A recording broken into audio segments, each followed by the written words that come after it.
Welcome. I am so glad you've decided to spend your valuable time here today with us. And today we're going to be diving into one of the most emotionally charged negotiation challenges out there, and that's how to negotiate with a narcissist. And if you have ever felt like you are maybe walking on eggshells or second guessing yourself or questioning your own reality in the face of manipulation or gaslighting or control, then this episode is definitely for you.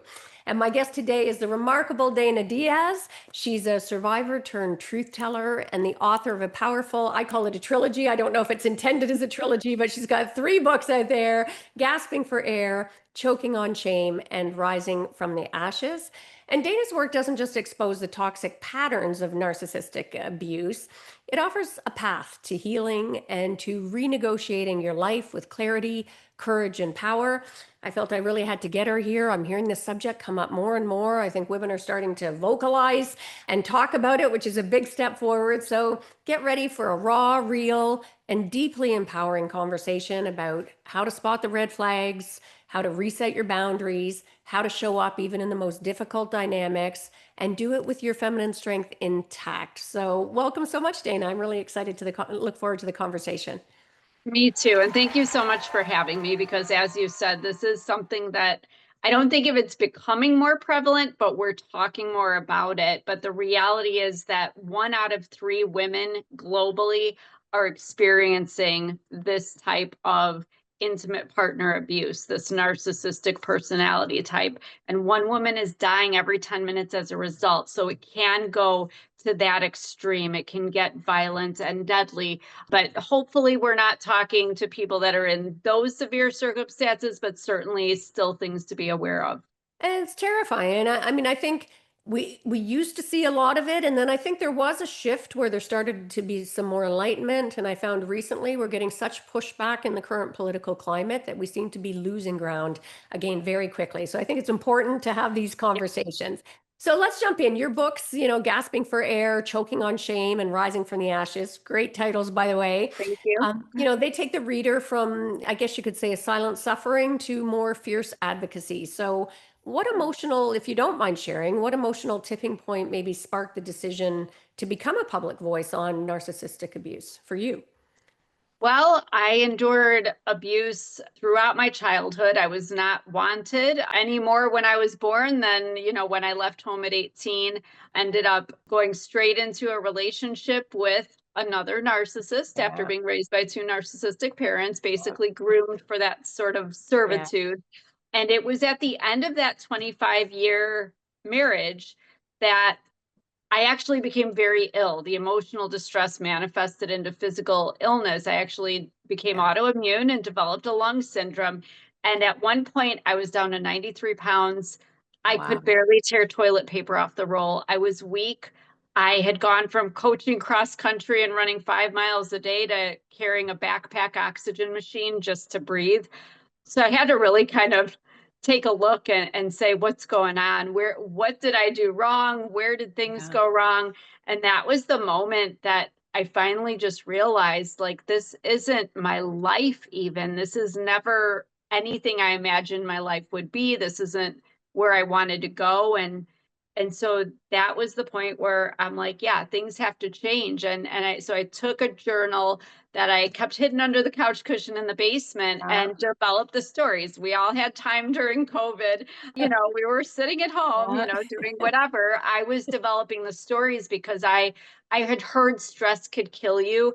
But Yeah. when I really started to delve into this and realized that this is sort of an epidemic in itself, and there's a tremendous number of women who are becoming physically ill and not realizing that it's associated with living in fight or flight mode, or what the doctors called chronic stress, having cortisol running through your system. So I felt like it was something that needed to be addressed because women need to know maybe those chronic stomach aches and migraines aren't just random things. This is a sign that there is distress Yeah. in your life, and you need to be aware of that so you can change it.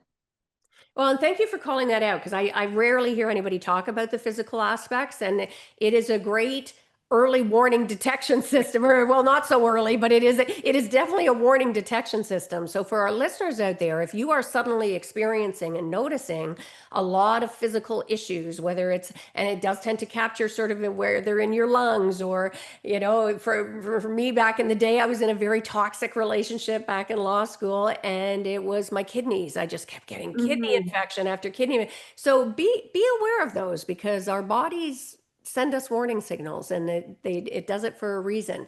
Now, you had mentioned that you've navigated both childhood and marital abuse. And how do you think your early experience shaped your understanding of, I call it negotiation. I think we negotiate our lives, right? Whether with our intimate partners, kids, or friendships and beyond relationships. How do you think those experiences maybe shaped your understanding of negotiation, and particularly when the other party is perhaps a narcissist? That's interesting because I actually did work in real estate for a very long time and I was always a top producer. I was very good. So it's interesting because as a child, it was very clear to me at a very young age that what I said, what I did, cause and effect. There were consequences. And I was the scapegoat. So everything was blamed on me. So, as awful as that was, I learned that I sort of, in a strange way, could control the environment. I had to see, like, okay, what is my end goal? I don't want to be mistreated. I don't want to be yelled at. I don't want hands on me. So, how can I achieve that goal? Okay, well, if I say this or do this, then they'll be pleased with me. They'll be okay. They're in a bad mood. So I got to kind of Yeah, massage the situation this way. And I think it's the same thing in any negotiation. You know what you want to achieve at the end, and you know yeah, how they're probably going to react, or you can guess. So you learn to kind of navigate those waters, tread yeah, carefully to achieve the end goal, and hopefully you can. yeah.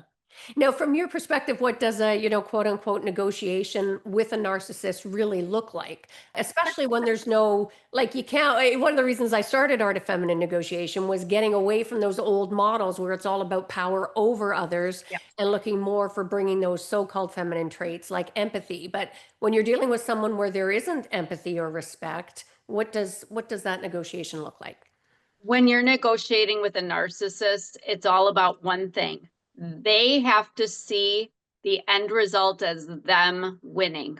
Yeah, So you have to figure out, you have to be very clear on what you're trying to achieve, as again, in any negotiation, but you sort of have to become like a publicist, and yeah, put your own spin on it that makes them think that it's all about them. It's meeting their interests. yeah, And I think, again, this is really stuff you can enter into any negotiation, but I think it's really significant that as a woman, we are, I hate to say, we are still often looked at as the weaker, yeah, the weaker gender and all yeah, that, and that we are not as good as men in this area. And if we are, then we're not nice things. They call us different yeah. names, but you know, it's going to be very much that dynamic with a narcissist, because narcissism, it's a word that's thrown out so much, but when we're talking about these people that really take narcissism to an extreme, it's Yeah, all about their ego. They need to feel superior. They need to feel that they have something over you, that they're getting an edge, that yeah, it's going back to that winning. And yeah, everything is fair game. They will use children as pawns, money. yeah, They will strip away everything they can of you, down to your soul. They don't care if you end up with nothing, because, as you said, there is no care, consideration, nothing. Because we as women, I think, outside of narcissistic and abusive circumstances, any kind of negotiation, whether it's trying to get your toddler to eat a piece of yeah, chicken, or if you are an attorney in a courtroom, trying to win a case, we do try to bring some empathy to the situation. We're trying to see, how can we make this work for everybody so that it's a win-win yes. situation. But narcissists are all about one person winning and one person losing, and you're not going to be the winner. Yeah. And that's a great point. And I want to really take a second to put a pin in this for our listeners as well. Because if you're listening to what Dana's saying, these principles apply across the board in negotiations. So in your regular negotiations, Absolutely. And the whole point behind art of feminine negotiation is to look for that win, find out what the other person needs, make sure that they at least that their perception is that their needs are being met and they're being heard and seen. And you hope in the normal course with art of feminine negotiation, the idea behind this, again, for our listeners here, is that that gets reciprocated. And in people with, in healthy relationships or those normal Mhm. circumstances, there's a certain reciprocity that ends up triggering. So when you show up as your higher self, you can still use, I'm hearing Dana say, and correct me if I'm wrong, the stakes are even higher for you to be finding what is seen as a win for that other party. But beware, don't be expecting that you're going to get that reciprocity and that triggering, and that they're also going to show up with empathy and respect and treating you with dignity. So is that fair, Dana? 100%. Yes. Now, we are hearing more and more about gaslighting, and I think we sort of alluded to it earlier, and I'm glad people are calling the term. I used it with my husband recently. He's like, "What the hell is gaslighting? What are you accusing me of?"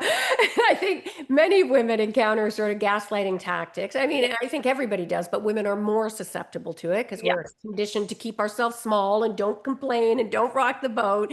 So, can you unpack how that plays out in negotiations? And offer a negotiation red flag to watch for, specifically vis-a-vis those kind of gaslighting tactics. Yeah, absolutely. I mean, I'm actually going to go backwards to forwards. So, Okay. how we see this play out with narcissists is they're often, and this is daily life with them, but especially in a negotiation where they are seeking to take you down and to win. They are going to, if you say, you said this is what happened. I didn't say that. You misunderstood that. You misperceived that. I was just joking. It didn't happen that way. Oh, you didn't see the whole thing. You don't know the whole story. They are always going to discredit you to the extent that it happens so consistently that you will even start to question Yes. whether your perception of reality and your experience of the same Yes. situations really is accurate. This is what they call like the crazy making. But you lose trust in yourself. I mean, at one point, that's what started my journal because I'm like, okay, I need to write down right after something happens what was said, what happened, because I know if it comes up, I'm going to be told this is not the case.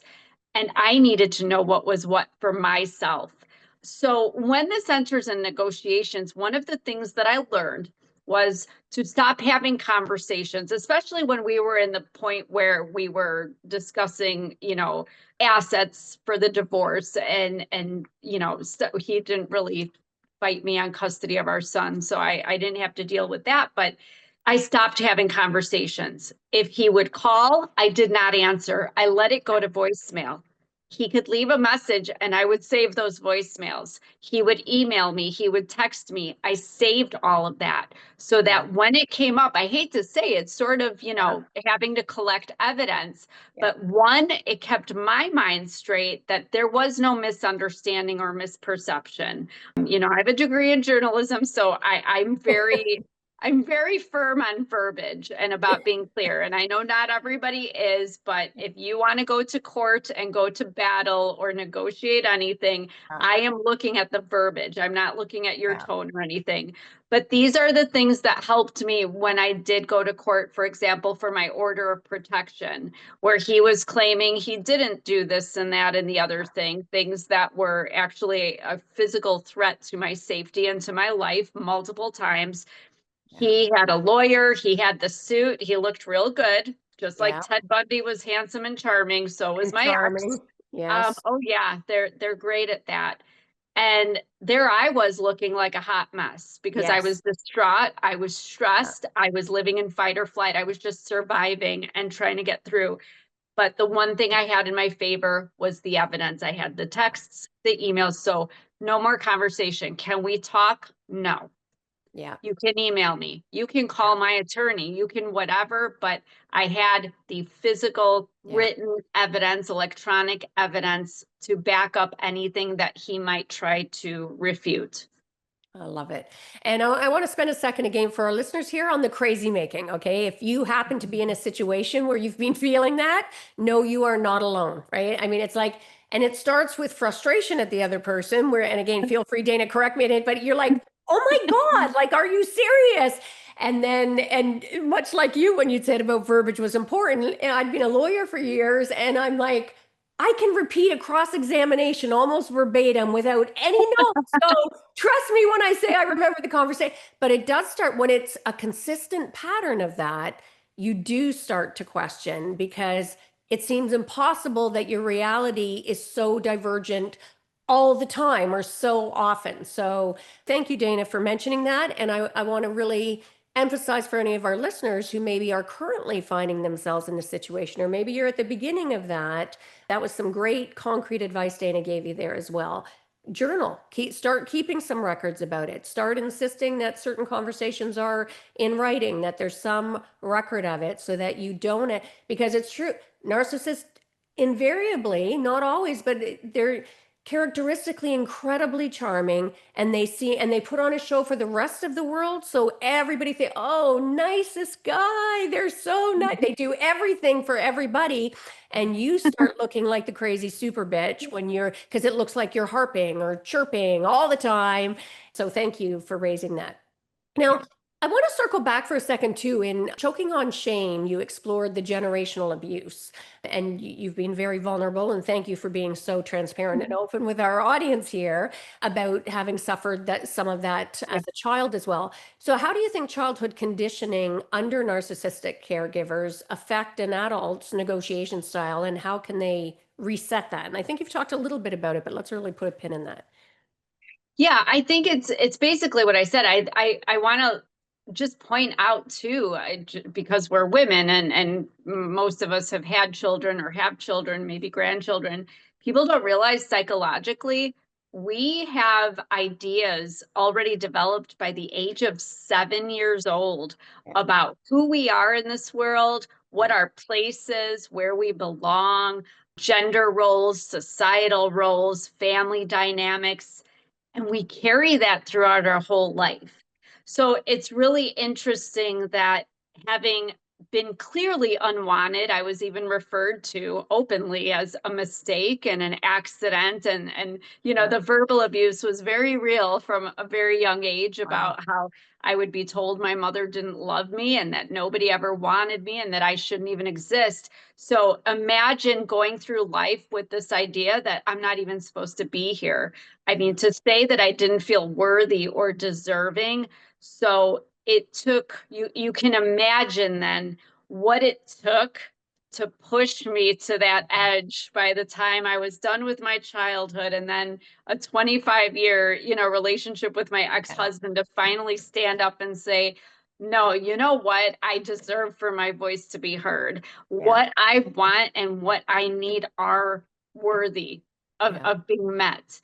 And so I think that, it's interesting that when I look back on early jobs that I had, or even my early days in real estate, oh, the insecurity, and I was shy and I was afraid. I was the people pleaser. I Yeah. wanted everyone to be pleased because, again, in my childhood, if everybody was okay, if everybody was happy, then I was safe.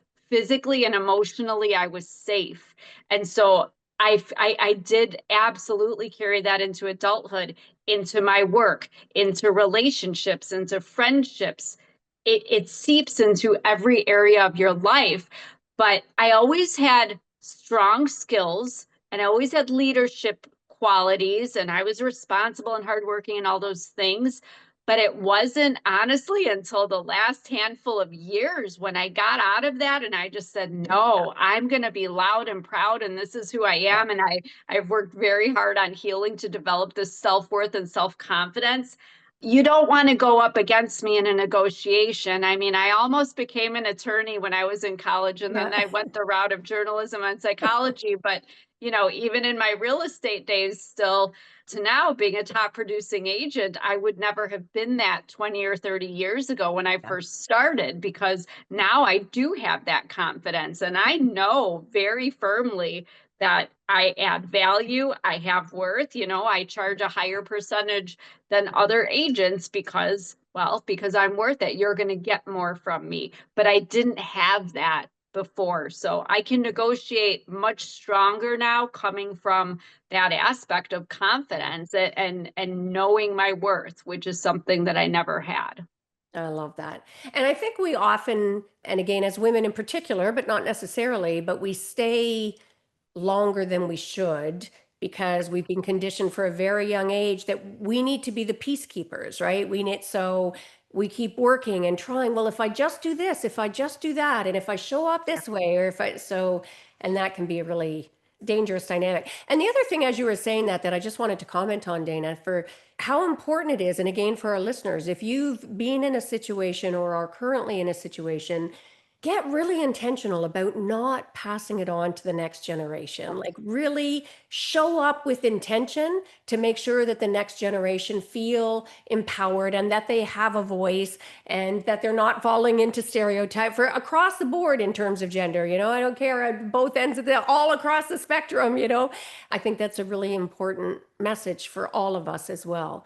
Now, can you describe maybe a negotiation, either a framework or a tool or whatever that you would that you teach for engaging with a narcissist, and does it differ from standard negotiating models? Yeah, I mean, I think it does go back to, regular negotiating. I Yeah. can't even say it right now. Regular negotiating models. I'll get it out. I had to do it. Yeah. Pursue till the end. But it definitely goes back to them winning. So, for example, this is a light example, but after my divorce from my ex, it was during the fall and the holidays were coming. And I wanted to keep life as stable and consistent for our son Yeah. as possible, despite the divorce and the separation of families and what have you.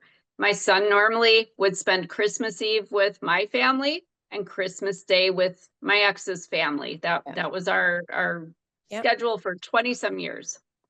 So I went into this knowing I probably am not, I had to get okay with knowing I'm not going to see my son on Christmas Day. I knew I had to give Christmas Day to my ex. And unfortunately, that also meant giving up my son on Christmas Eve, because at that point, because of the strained relationship with my mother and stepfather, we had separated ways Yeah. and were estranged at that point. But my son would still want to go there and get his presents from his grandma and grandpa. Yeah. So I had to be the bigger person, even though I felt it was unfair that for of all the people, I should be able to see my son and have a nice Christmas with him. And that was a tough pill to swallow, especially Yeah. being the first holiday after a divorce. I don't care who you are, you Yeah. do feel the grief and the mourning and the estrangement and the change. It's so deeply felt that first holiday. But I went into it with my ex, he contacted me and said, what are we doing with Christmas? And I had to go into it knowing the likely outcome that I'm not Yeah. going to see my son, but I had to spin it. And so Yeah. I did ask, I said, well, since our son chose to live with me, Yeah. I would like to have him until, whatever time it was, 10 or 11 a.m., because Yeah. that's the time that Christmas Mass starts at church that I go to every year. Would it be agreeable to you if I kept him until I left for church so I could have Christmas morning, and then you could have him the entire rest of the day, even overnight if you wanted to? Yeah. And so you see, he is looking at it like, oh, she's just getting this little sliver of time, but oh, I get him the whole day and Yeah. night for however long as I want to. Yeah. So it was just about presenting it in the way, and Yeah. it's all about presentation, Yeah. presenting it in a way that he saw that I was winning. And it's like he must think that I had no idea that I was losing out completely, because Yeah. he still agreed Christmas Eve, but he said, oh, well, he goes to your parents, right? I said, yes, he'll be over there with them. Yeah. But, still my son lived with me. So it worked out well. But Yeah. it's things like that. And even honestly, with the divorce papers, I go into great lengths about this in my first book, Gasping for Air. But I knew if I went to him with divorce papers, he was going to object, find everything. He would have been one of these people to stall, carry this divorce Yeah. years and years into the future because he did not want it. So I didn't even tell him that they were marital dissolution papers. I had just been kind of making little agreements. Well, what are we going to do about this? What Yeah. about the house? What about the car? You know, Yeah. and in emails. And I took all those emails to an attorney, had the papers drawn up, and I said, can I present them to to my Smart. then husband? And Yeah. I took them to him and I said, so all the things that we've agreed to, I said, for your best interests and for mine, but mostly for yours, because I Yeah. want to protect your interests. Yeah. I had an attorney put everything we agreed to in writing. And I went through and I said, you know how you said, you know, the house, this and the car and the bank account and the whatever, it's all here. Do you want to go through it together? But, you know, I just figured if we have a legal signed binding agreement, then neither one of us can go back on anything Yeah. and we can just, you know, proceed as we agreed to. Yeah. And he went through and signed them. And Yeah. I know that's a little deceptive. And I hate to say, though, when you're dealing with a Yeah. narcissist, sometimes you have to become a little more like them to Yeah. win at the game they forced you to play. But it worked out very well. He signed the papers, and it was one of those, I forget what they call it, a walk-in divorce or whatever you call it, Yeah. where everything's agreed to. It's just a Yeah. matter of signing, and it was done. And he wasn't very happy at the end. He said that I lied to him and I played him, but I would not have done it any other way because I did not want to get into a fight to cause my health problems, to cause my son distress, to, Yeah. you know, cause more pain where we already had Yeah. enough. I don't see that as deceptive at all. I mean, not that you need that, but I mean, you were reflecting his wishes, right? Based on Mhm. actual conversations that you Yeah, had and merely codifying it and spreading it out over a period of time so it was less inflammatory. And, that can be smart negotiation. And for our listeners across the board, a lot of the stuff that what Dana's talking about, presenting things as a win for the other party, it's a very effective strategy, right? And it's not being disingenuous. Find the gain for the other party. And rather than presenting it in a way to feed your own ego as if, oh, I had power over you or I won this, which gosh, we see that so much, certainly in the legal profession, yeah, just suck that up and frame. You're still getting exactly what you want and framing in a way so that the other person walks away feeling that they also got what they want. So. right. Now, you had talked about that voice at one point, right? That silencing. So for women who feel maybe emotionally silenced, and I think you touched on this, but what's an empowering first step? So for maybe some of our listeners who are just starting to get a real appreciation for what's happening to them, what's an empowering first step for them to speak up or, negotiate for their boundaries? To negotiate for your boundaries, you have to first want those boundaries because I hate to say, but there are women who choose to stay in these situations and there is no judgment. Sometimes it's honestly safer for them to stay in Yeah, those situations or for their children or pets. Some they just don't have the ability to see beyond yeah, those yeah, circumstances to the point where they want to be out of them. And, we will wish them well and help them and guide them and support them through. But yeah, for women who know, like, this is not, and that was my defining moment, is this what I want? No, I don't want this. This is suffering. This is awful. I need to get out. I think it's a matter of first asking yourself that. This is the defining question I always advise people. What do I want? yeah, Because oftentimes in these narcissistic situations, and I can speak for myself, having been raised by two and married one yeah, for 40 some years, nobody ever asked me what I wanted. I was yeah, told. My life was dictated to me from yeah, what I should wear to what I should eat to how I should say, even to what I mean, my ex would ask me a question and then follow it with saying, your response should be da da da da da da. Everything was dictated, yeah, literally. So I finally was like, what do I want? And the yeah, crazy thing is, I knew exactly what I wanted. yeah, We all have something deep in us, and it doesn't even have to be like, I want to win a trip to Disney World. It doesn't yeah, have to be, I want to meet the Queen of England. I just wanted to be married to somebody that didn't yeah, want me to not exist. I yes, wanted to be able to travel and go on vacations and be with somebody that was financially secure and stable and that made me feel worthy of love and that, I don't know, maybe actually did love me. Little minor details. But the beautiful thing is that once you have a vision, you will not unsee it. Yeah. Because like I thought about it after that, when I Yeah. asked myself that, I'm working or driving or whatever, and I'm thinking, oh, travel. I was thinking about travel. I would love to try. I've always loved traveling. Where would I want to go? Oh, I want to go to Italy. Then I start, we all have Yeah. time to scroll at the end of the night on our phones. It's, oh, well, where in Italy would I go? And what would I do? And oh, looking at TripAdvisor and whatever. It sounds silly, but your mind No. starts working that way, Yes. and you start envisioning yourself, in a gondola and being Yeah. rowed between all these little you see the water, and when you have that vision, Yeah.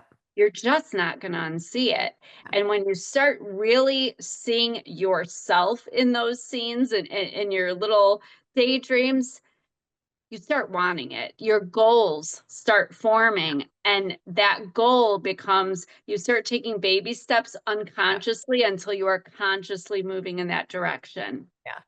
Just ask yourself what you want and indulge yourself. Let yourself dream, whatever. I had always wanted to write a book. And you know what? I took the journal and wrote a book. Yeah. Then I Yeah. interviewed with publishers. And here I am. It's only been 2 years since the first book came out, and I've published two more books. Wow. And I've been on how many podcasts, and now I'm speaking Yeah. on stages. I never thought my life would turn this way. Yeah. But it's an amazing thing when you finally step into your true purpose and your passion, who you become. It might even Yeah. surprise you. Yeah. And so simple, and yet we don't do it. So I want to take a minute to let that settle for our listeners. Decide, ask yourself what you want, because exactly as Dana said, when you start allowing yourself to actually envision what you want, you move towards it. I mean, people talk about manifestation. I think manifestation is just because when we truly let ourselves see what we want, we move towards it. The circumstances arise, and we create the circumstances to arise to allow us to start moving towards. So such an important question. And you may think you're doing it, but I bet if you sit back and really think about it, most of you probably have not truly asked yourself, what is it I want out of this relationship, out of this career, out of my life, out of this particular transaction? Always be asking yourself that question. It's such a powerful, powerful question. Now, you had talked about that narcissistic personality and how it's that push, that need to constantly be winning. So, and sadly, I think narcissists often push until something breaks. So, what would be some red line signs, for want of a better term, that, a negotiation is dangerous or that you're in an emotionally unsafe position? Any advice on that? I think a lot of times entitlement is the first sign. When they feel justified saying or doing whatever disrespectful or demeaning thing, or they feel entitled to, maybe it's money or assets, whatever it is you're negotiating, they truly feel like it's theirs. There's no question, and they will go to any length to get it.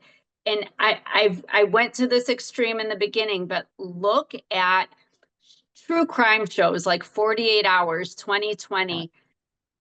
I'm a little obsessed with them, but 9 times out of 10, I just look at, my goodness. And all he wanted was to run off with his girlfriend, yet now children are dead and the Yeah. wife is dead. And I think people need to understand, or they wanted the life insurance money because they were in a jam. They got into too much debt. What they will go through to save face and come out on top, you don't know. Yeah. I still to this day have people that say they don't believe what my ex did. I have police records, I have reports, I have witnesses to Yeah. some of the things, and people still don't believe me because he wouldn't do that. Yeah. That's the thing. Yeah. I try to explain to people this, forgive me, I'm an 80s kid, but Chucky. Chucky was the good guy, right? The good guy doll. Everybody wanted a good guy. We all want the good guy. And what was Chucky at home? Not so good. Yeah. And this is the thing. We don't think that the good guy is going to turn into a disheveled, butcher knife, striped sweater, little maniac running around trying to kill you. Yeah. But for some people, that is reality. And Yeah. and so we do have to look at, do we think they're going to do that? I hope not. But act accordingly and just always act. It's never good to get, I always say, I'm not going to engage in a sparring of words Yeah. that's unproductive. There Yeah. is no vengeance you can get. You're not going to stick it to them. Let go of your own egotistical, need Yeah. to show them how this is going to go. Yeah. Just stay safe and be aware. Keep your eyes and ears open and look for those telltale signs. I mean, for me, I had gotten, before I really knew of the extent of how dangerous my ex was, he had once emailed me and said it would be easier if one of us was dead. And, you know, Yeah. that that's not a direct threat, that's a little subtle, but Not that subtle. When you're aware, like when you're in the situation, it's definitely, that it's not that subtle, right? it's So, not that subtle. And I think the key with narcissists too is that we have to remember that they are very reactive. Any threat to their ego, yeah. they're going to react to, not respond, but react. And Yeah. those reactions, there's truth in that. And that's Yeah. why I shared what he said in that email, because had Yeah. I paid more attention to that, I probably wouldn't have been locked in the house with him during COVID and the shelter in place, because I would have been gone already. Oh, wow. And tied to that, as you were saying that, Dana, and for our listeners again, try to avoid that need. We get into locked in, like, Dana was talking about, you don't quit trying to have the conversation to explain, but also don't lock into trying to defend or justify yourself to the narcissist or even outside of that, because you end up spinning your wheels, and that is just more crazy making energy expenditure. That's a good point. Yeah, that's a very good point. Now, once a narcissist is no longer in the picture, so maybe for some of our listeners who are like, okay, I finally have taken steps, what advice do you have for how they can reintegrate, right, to negotiate healthier relationships going forward? I'll be honest with you. If you are dealing with the malignant narcissist, as my ex-husband clearly is, I think the best way to go is no contact. And people say, Yeah. well, we have children that are minors. That's not possible. Yes, it is. There are third Yeah. parties that can exchange, Yeah. communication or information that is necessary. There is no need to communicate. I don't think it's helpful. It just reinvites the narcissist into your life to be able to affect you and control you. And they will, I always say, they're like cockroaches. You cannot get rid of them once they're there. So you have to really lock down, cut contact, let it go. Don't spy on their social media. Just, it's the Taylor Swift song. I forgot that you existed. Like, you just have to, sorry, I am a Swiftie. I love That's that so song. good. But you just have to just pretend it didn't happen. Yeah. Try to move on with your life, because but I will say this, for the ones that are not violent, the ones that are not Yeah. a threat to your physical Yeah. safety and that of your children or animals or what have you, Yeah. just keep it very, I always say, like, the professional politeness. Like, I always envision, if I had to deal with my ex again, because my son is going to get married at some point, and I mean, yes, I'm going to have to go be at a church or sit in a room and celebrate my son and his wife, Yeah. looking at a man who didn't want me to be. Yeah. I can do it, and I know I can, and I'm not afraid. But the way I'm going to handle it, I always say, there's that person at work that you just don't like, Yeah. that professional acquaintance, or, maybe it's another attorney you've gone up against. Or when in my real estate career, there were agents that I'd be on the other side of a transaction with, and I'm like, oh, God, help me that I have to deal with them.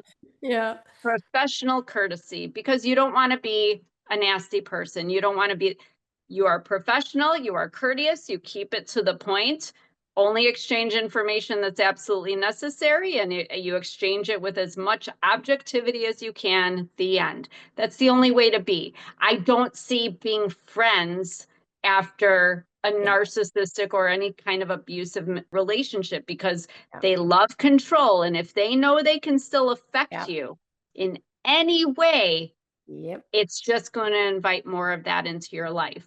Yeah, absolutely. Great advice. And speaking of advice, do you have any, and maybe you don't, and that's fine, but are there certain top or key phrases or tools for a woman if they're in a hostile negotiation, for want of a better term, just some quick things that they can sort of keep in their pocket to think of when they find themselves in that situation?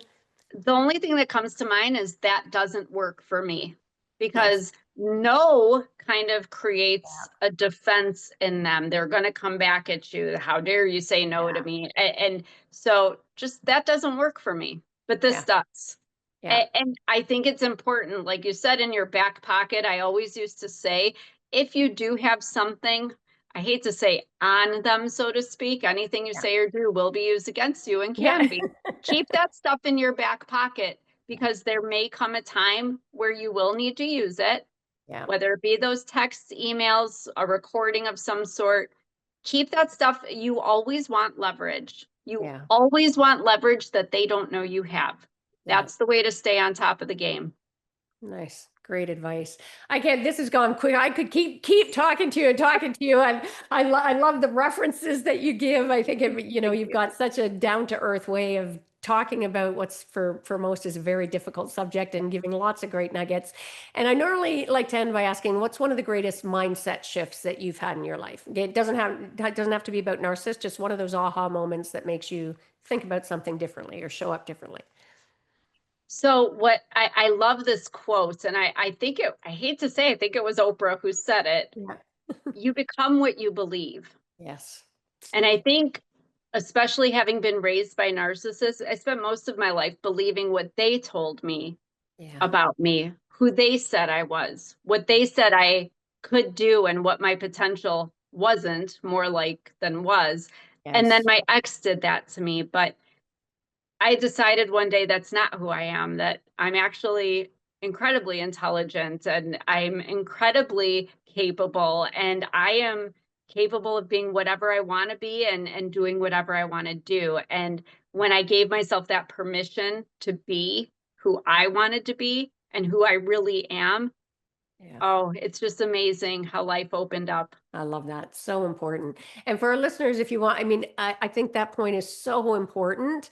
And, I often with my clients say, and I advise for all of our listeners here, I challenge you, go start a brag list, right? I call it a brag list. Some Yeah. people push back on that, but list 25 things that you love about yourself. And trust me, when I do this in workshops, it is amazing how hard it is for most women in particular to be able to come Mhm. up with that. So start with that, read it every night before you go to bed and challenge yourself to add 5 things, because I guarantee you on any given day there are 5 things that you have that you can be proud of or that you should acknowledge about yourself. And back to Dana's point, it's changing your belief, because you are what you believe about yourself is who you will become. So change that belief system by starting to recognize all the value that you bring and let yourself own it.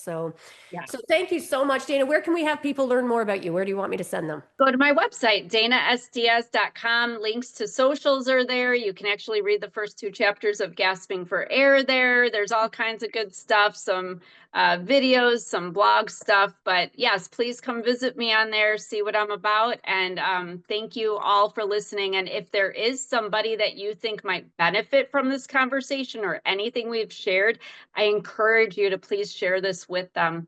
Yeah. Yeah. And we'll make sure to put that in the show notes. So again, if you happen to be driving or multitasking as we Yeah. often do right now and you can't get it down, make sure to come back, check the show notes, and do reach out. When there are resources out there that are available, I strongly encourage you to take advantage. And Dana, I can't thank you enough. I think, sometimes people come on and they just want to sort of sell whatever it is they've got going. You have been very generous giving Thank advice you. freely, sharing your experience freely. So thank you so much for that. My pleasure. Thanks for having me. Yeah, and I want to re-hit a point for our listeners that Dana made a point of saying about sharing this episode. And I often say that as well. Give the gift of sharing. All right. I mean, we need to start having this conversation more often. So share this episode with the people in your life, and not just people who you think, oh, I'm going to share this with so and so because I think they may be experiencing. We all need to hear this because we all deal with narcissists at some point in our life, whether it's our intimate partner or otherwise. So being aware of this gives us some personal benefit, but it also allows us to elevate that sensitivity to other people who may be in the situation. So please give the gift of sharing. And before we sign off, as always, if you are looking to uplevel your negotiation skills and you are at a stage where you're ready to negotiate your best life in all of its glory and what that means, feel free to reach out at theartoffemininenegotiation.com. I've got everything from online to group to signature, mastermind, or VIP to help you better leverage more of your innate power and recognize that innate power to get more of what you want and deserve in life. And that is a wrap for this episode. So until next time, go forth and negotiate your best life on your terms so you can stop missing out and you can start getting more of what you want and deserve from the boardroom to the bedroom. Until next time, take care.